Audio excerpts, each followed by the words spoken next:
Good afternoon, everybody. Welcome back to my channel. Hopefully everyone is doing really well today. Today's the day before the 4th of July, so hopefully everyone has a nice safe weekend and a nice safe holiday. Today I want to do a video on this aloe that I have right here called the Aloe Oik. I want to give you a couple little bit of care tips for it, care requirements rather, and a little bit of information about this aloe. This aloe is actually a hybrid, which means that it's a cross between two different types of aloes, two or more different types of aloes, or maybe one of the aloe parents were a hybrid itself. But because of that, it's a little bit different than the standard aloe vera or gold tooth aloe that you may see.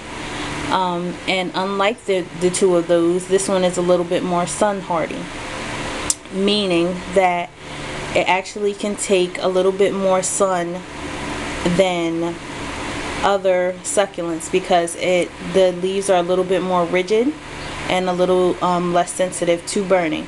And actually, the more sun that it gets, the prettier the color display is. So as you can see, the leaf base is like a bluish green, and then the teeth on the leaves are a pinkish color.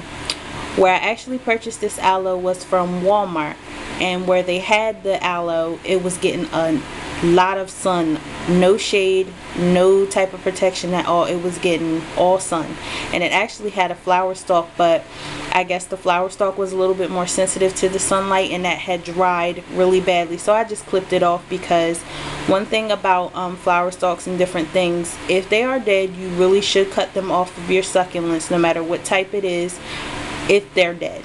If they're alive, I mean, you can leave them up. They're pretty to look at, and they also do help as far as some pollination and different things like that. But when they're dead, or when they're partially dying, they're actually sucking energy from your succulent, from your aloe, from your echeveria, any other thing like that. So with that being said, the one that came on mine was dead.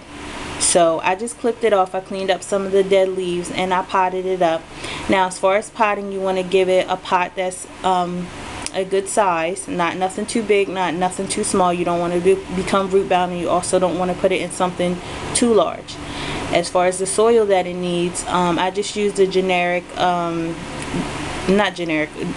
Miracle-Gro cactus potting soil. And just added a little bit more perlite to it. I know you can't really tell because it was such a tiny amount. Just a little bit more perlite to it because it needs fast draining soil, as with any other succulent. They store a lot of their moisture in their leaves, so they don't need a lot of water at all. I did give it a good watering because when I purchased it, like I said, it was in a lot of sun and it was very dry. So I just gave it a nice water. I potted it first. I waited a little while and then I watered it. And it seems to be doing really well. It's really happy. And I just want to do a close-up for you guys really quick.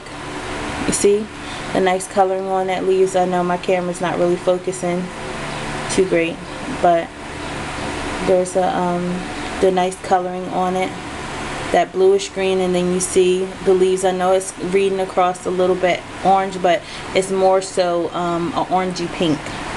And the flower stalk that actually came with it, the stalk was the same color as the base of the leaves, and then the flowers was very pretty orangey pink flowers, and it was really tall, and it stuck up from the center of the plant.